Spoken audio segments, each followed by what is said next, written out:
Why do rich people buy used stuff, even when they could buy new without blinking? Because they know new is where money leaks out the fastest, and used is where you get the same life with less pressure attached. If you stick with me, you'll leave with one clean rule for what to buy used, what to buy new, and how to do it without feeling like you're downgrading your life. This isn't about being cheap. It's about keeping your money pointed at your future instead of your image. Most people don't overspend because they love objects. They overspend because they love what the object seems to say about them.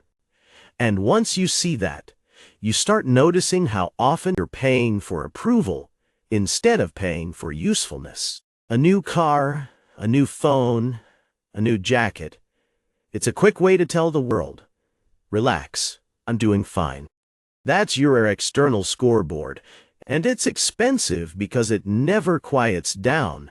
It just demands the next version. Even rich people feel that pull because they're human, but the ones who stay rich usually protect cognitive freedom by making status purchases boring. Used stuff helps with that, because it lowers the volume on that constant comparison. New items come with a first owner tax. You tear the plastic, drive it home, or put one scratch on it, and the price drops even though the thing still works. Buying used means you're buying function without paying extra for the story around it.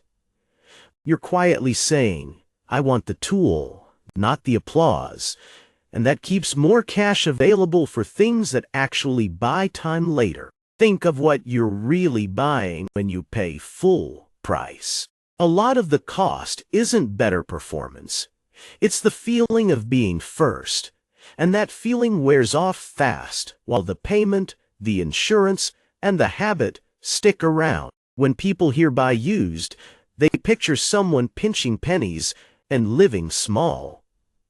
That's not the pattern. The pattern is strict. They decide what deserves full-price dollars, because every dollar that slides into lifestyle creep is a dollar that can't buy freedom later, and you can't refinance your time. So they'll pay up for things that protect health, safety, or heavy daily use, and they'll happily buy used for things that don't. That split is what keeps the nice life from turning into a fragile life. Here's the simple rule. Buy used when it has 3 traits. It lasts, you can inspect it quickly, and the new version won't change your day-to-day life. Cars are the obvious example. A car's job is to start, stop, and protect you. And a 2- or 3-year-old model often does that after the biggest price drop already happened. Furniture fits too. Solid wood holds up, and you can spot problems instantly. Wobble, cracks, stains, weird smells. The stuff you'd find out about anyway after you bought it new. Tools and gym gear are in the same lane. Metal and simple mechanics don't lie, and you can test them on the spot. Buy new when failure is costly. Rowing down zil, join by when t alright away.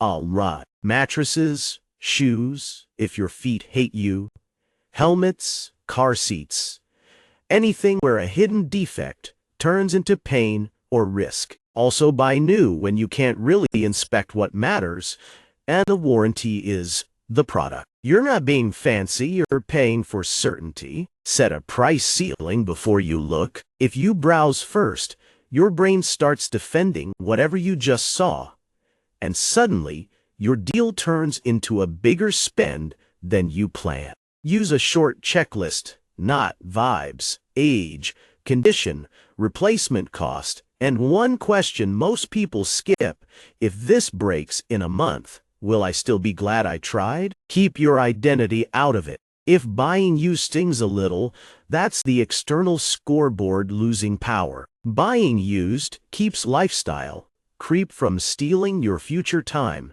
one small upgrade at a time. If you want a simple system for keeping your life nice without feeding the upgrade treadmill, watch the next video on building your internal scoreboard, and subscribe if you want more moves that protect your cognitive freedom.